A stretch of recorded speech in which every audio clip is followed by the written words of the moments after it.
everyone, I'm Emma, Hi, and I'm Ash. and this is Heritage Hoarders. Today we want to talk about the concept of from atoms to bits, the importance of taking physical archives, photographs, recordings, journals, physical archives, and digitizing those. Mhm. Have you ever had a moment where you stumbled on an old photo, maybe tucked into the back of a drawer, and it instantly brought a wave of emotion, a memory, a person, a place suddenly alive again? Now imagine losing all of it, the albums, the home videos, the letters, gone in a flood, a fire, or simply to time. What would that feel like? Our memories are built on our lives are built on memories, and those memories are fragile. That's why today we want to talk about something we often put off until it's too late: archiving our photos, videos, and records. Because we're living through a shift that's more than just technological, it's the shift from atoms to bits. Think about those boxes in your attic. Paper photos fade and curl, VHS tapes and DVDs degrade. Some formats can't even be played anymore without equipment that's long gone. I've seen wedding videos trapped on old mini DV tapes, photos stuck in albums that crumble if you turn the pages too often. And every year, that physical media loses a little more of its quality, like sand slipping through your fingers. If we do nothing, these memories will vanish, not in one dramatic moment, but slowly, quietly, until they're just gone.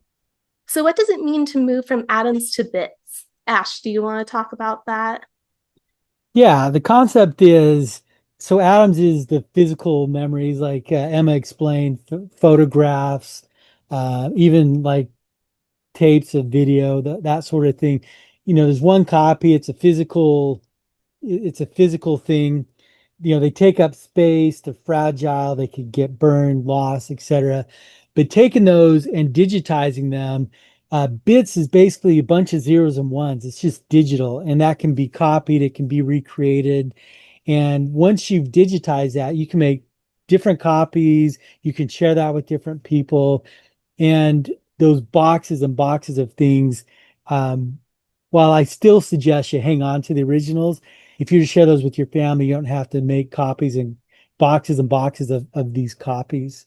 So it's that concept of taking physical items, digitizing it, so from the atoms to these bits. Mm-hmm.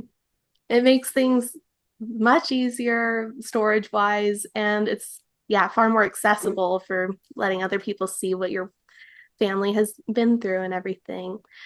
Um, and once these memories become bits, they're like seeds, like Ash was saying. You can plant them anywhere in the cloud, on a hard drive, in an email, and they grow into stories for the next generation. But here's the thing: digitizing is just step one. You need backups. I follow the rule of three, which Ash emphasizes all the time for our family. Keep one copy on your computer or local device, keep another on an external hard drive or home server, and keep a third in the cloud, whether it's Google Photos, iCloud, Dropbox, whatever works for you. Our family uses SmugMug often for all of our photos and home videos. Why do we do this? Because disasters happen. A flood or fire doesn't just destroy your home, it destroys the irreplaceable. Having backups, especially offsite backups, means your memories survive no matter what. This isn't about being overly cautious, it's about protecting the story of your life. There's another piece that people often forget: sharing the archive. We all know one person who becomes the keeper of family history. Our family has been that for a lot of people. The one with photo albums or the old box of tapes. What happens if something happens to them? When you digitize, it's easy to share copies with siblings, cousins, and children. Everyone can hold the memories, not just one person. And that means they're not locked away. They're living, breathing stories that connect us all. This becomes even more important after a divorce or a separation. So many family memories, wedding albums, childhood videos end up split or lost because no one thought to create copies. Digital archives solve that. Everyone can still access those moments. It's not about living in the past, it's about making sure those milestones remain, no matter how relationships change. Memories shouldn't be casualties of life's twists and turns. And archiving isn't just for photos or videos. What about old letters from your grandparents, or the journal you kept in college, or that box of birth certificates and family records? Scanning and saving these documents can preserve entire chapters of your family history.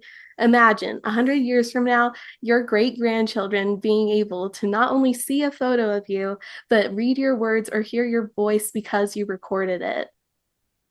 Archiving isn't just about storage, it's about storytelling.